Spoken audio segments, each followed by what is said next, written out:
Salut. Abonnez-vous. Le film débute avec une jeune fille prénommée Caddy qui se prépare pour son premier jour d'école dans sa nouvelle école.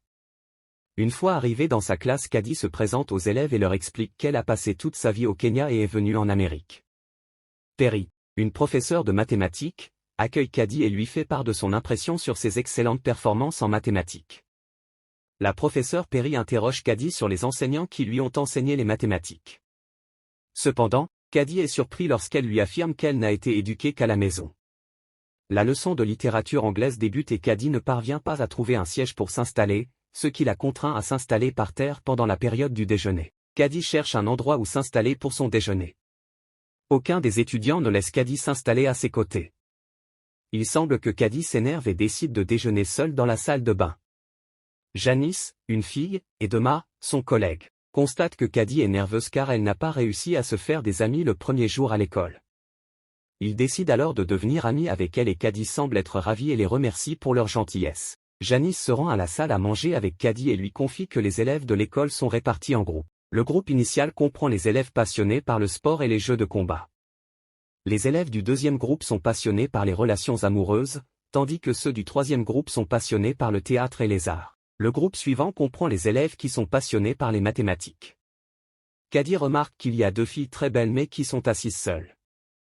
Emma avertit Caddy que les deux filles font partie du groupe le plus dangereux de l'école, car il est composé des trois filles les plus belles de l'école, mais elles sont des intimidatrices.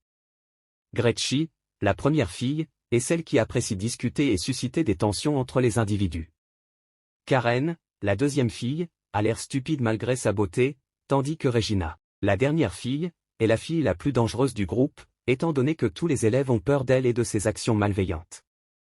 Regina contacte Caddy, qui se tourne vers elle et lui explique qu'elle est une nouvelle élève à l'école et qu'elle a vécu toute sa vie au Kenya. Regina fait part de sa beauté à Caddy et lui demande de rejoindre son groupe. Elle lui propose également de déjeuner avec eux toute la semaine. Caddy accepte sans hésitation cette proposition et est ravie de les rejoindre. Une fois le déjeuner terminé, Caddy relate à Janice ce qui s'est déroulé entre elle et le groupe de Regina. Il semble que Janice saisit l'occasion et lui demande de se rapprocher d'eux afin de lui donner de leurs nouvelles, tout en lui demandant de se méfier d'eux. Caddy se rend en classe de mathématiques et est étonnée par la présence d'un jeune homme élégant assis devant elle, Aaron. Il est évident que Caddy a été amoureuse d'Aaron dès le premier regard, tellement qu'elle a l'impression d'être en couple avec lui. Le lendemain, pendant la pause, on aperçoit Caddy avec Regina et son groupe, puis Regina se rend aux toilettes. Gretchen profite de l'occasion pour interroger Caddy sur le garçon qu'elle déteste à l'école. Caddy exprime son amour pour Aaron à Gretchen, mais Gretchen est étonnée et l'indique de ne pas s'approcher d'Aaron car il était l'ancien partenaire de Regina. Caddy fait tout son possible pour avoir une mauvaise note en mathématiques pour se rapprocher d'Aaron et celui-ci décide de l'intégrer à une soirée Halloween. Grâce à sa conversation avec son amie Gretchen, Regina découvre que Caddy a été invitée à la fête par Aaron. Elle est très contrariée car elle se rend compte que Caddy aime Aaron et devient encore plus contrariée lorsqu'elle les voit se parler. Regina tente de discuter en privé avec Aaron et présente ses excuses à celui-ci, lui proposant ainsi de se revoir. Aaron refuse l'offre de Regina qui tente de se rapprocher de lui devant Caddy qui s'énerve et quitte la fête. Ensuite, elle rencontre Emma et Janice et leur raconte tout ce qui s'est passé. Janice tente de calmer Caddy en lui disant que Regina continue de détruire la vie des personnes qui croisent son chemin. Emma les met en pause et dévoile un mystère à propos de Regina. Selon Emma, Regina était la meilleure amie de Janice, mais elle a ruiné sa vie en répandant une rumeur selon laquelle Janice est mentalement malade que tous les élèves de l'école. N'appréciant pas avoir affaire à elle, celle-ci s'est séparée d'elle en raison de fausses rumeurs. Les trois s'accordent sur une stratégie visant à anéantir la vie de Regina, tout comme elle a détruit la vie des autres.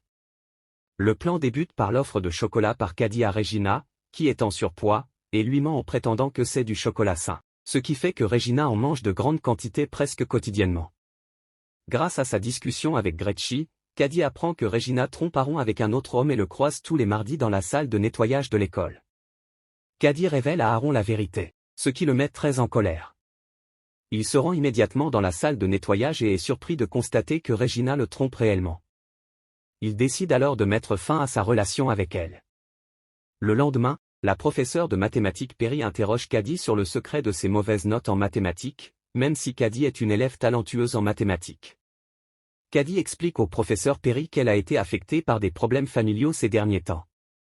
Cependant, La professeure Perry est pleinement consciente que Caddy obtient des notes faibles pour se rapprocher d'Aaron, et elle menace ensuite de le transférer à un autre semestre. Aaron pourrait être éloigné si ses résultats en mathématiques restent bas. Les paroles du professeur Perry agacent Caddy, qui rencontre ensuite Regina qui semble en colère car sa peau n'est plus belle en raison de la crème qu'elle lui a donnée. Elle lui demande ensuite d'où elle a obtenu cette crème, mais Caddy lui ment en disant qu'elle l'a commandée sur Internet depuis Paris. Cependant, il est indéniable que Caddy a conçu la crème de manière manuelle afin de détériorer la peau de Regina. Après Noël, Caddy, Regina et le reste du groupe jouent une pièce de théâtre à l'école. Tout se déroulait bien jusqu'à ce que Regina tombe au théâtre et la pièce se termine mal à cause d'elle. Le lendemain, Regina perd sa popularité à l'école en raison des vidéos virales de la pièce qui ont échoué en raison de son comportement. Dans les vidéos, tous les élèves ont constaté une forte augmentation du poids de Regina. Un jour, Regina tente de s'asseoir avec ses amis pendant la pause à l'école, mais ils refusent de s'asseoir avec elle car elle ne respectait pas le code vestimentaire. En effet, Regina portait des vêtements de sport le mardi, ce qui est interdit dans leur groupe. Regina explique en colère aux filles qu'elle n'a pas réussi à trouver de vêtements adaptés à son poids et qu'elle n'a que des vêtements de sport, puis quitte les lieux avec une grande émotion. Les candidates au couronnement du roi et Miss de l'école sont annoncées par le directeur de l'école. Parmi ces candidats, il y a Caddy qui est très enthousiaste et décide de s'efforcer d'obtenir le titre de Miss de l'école. Jenny est préoccupée par les actions de Caddy, d'autant plus qu'elle est en contact avec des personnes telles que Regina, et elle suggère qu'elles se rencontrent à la fin de la semaine. Cependant, Caddy présente ses excuses à son amie et lui annonce qu'elle se rendra en voyage avec sa mère. Après la fin de la journée d'école, Caddy rentre chez elle et présente ses excuses à sa mère, lui résultant qu'elle ne pourra pas partir en voyage avec elle. Caddy trompe sa mère en prétendant être invitée à la fête d'anniversaire d'une amie, mais en réalité, Caddy tente de tirer parti du voyage de sa mère pour organiser une grande fête à la maison. Elle envisage d'inviter Aaron à la fête et s'assure que Regina ne sera pas présente à la fin de la semaine. Caddy est étonnée que de nombreux invités soient présents à sa fête. Caddy se tourne vers Aaron et le découvre dans sa chambre, puis ferme la porte, mais Aaron est étonné par ses actions. Caddy tente de se rapprocher d'Aaron, mais il la repousse doucement en lui disant qu'il vient de sortir d'une relation ratée et ne souhaite pas répéter son erreur. Il lui explique également que le mensonge est la chose la plus détestée dans les relations. Caddy affirme à Aaron qu'elle est différente de Regina et lui avoue qu'elle lui a menti une fois lorsqu'elle a prétendu être un échec en mathématiques pour se rapprocher de lui, car elle l'aime.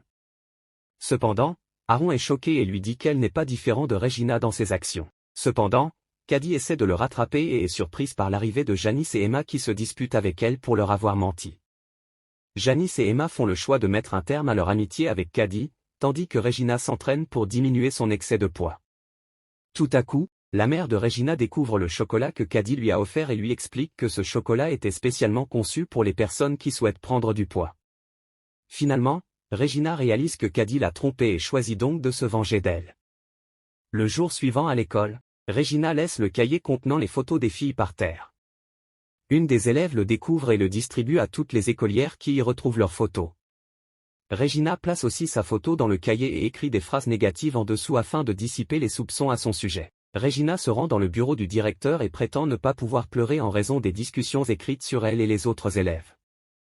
Le directeur lui pose des questions sur la personne qu'elle soupçonne, eh bien, Regina lui ment en disant qu'elle soupçonne Caddy et son groupe car leurs noms ne sont pas mentionnés dans le cahier. Le directeur examine attentivement les pages du cahier et est étonné de découvrir une photo du professeur de mathématiques Perry, accompagnée d'une mention explicite qu'elle est une trafiquante de drogue. Pendant ce temps, toutes les filles se disputent entre elles car chacune d'entre elles soupçonne que son amie a rédigé le cahier et que le directeur semble incapable de maîtriser la situation. La cloche à incendie est activée par le directeur qui demande à tous les élèves dont les noms sont indiqués dans le cahier de se rendre au gymnase. Ensuite, il se met à crier à tout le monde et leur affirme que ce qui s'est produit à l'école est inacceptable. Il menace de punir la fille qui a rédigé le cahier et demande à celle qui a provoqué la catastrophe d'admettre les actes qui lui sont attribués. La vérité n'est pas acceptée par aucune des filles et le directeur s'adresse à voix basse au professeur Perry en lui disant que la punition ne résoudra pas le problème et lui exige de prendre soin des filles à sa manière. Perry propose un test aux filles en leur demandant de fermer les yeux et en demandant aux filles qui ont été intimidées de lever la main, et il semble que toutes les filles le fassent. Perry insiste pour que les filles reprennent de fermer les yeux et exige à chaque fille qui a déjà intimidé son ami de lever la main. Cependant, toutes les filles lèvent à nouveau la main, ce qui signifie que les filles ont intimidé leurs camarades de classe et ont été intimidées simultanément. Perry demande aux filles de s'excuser.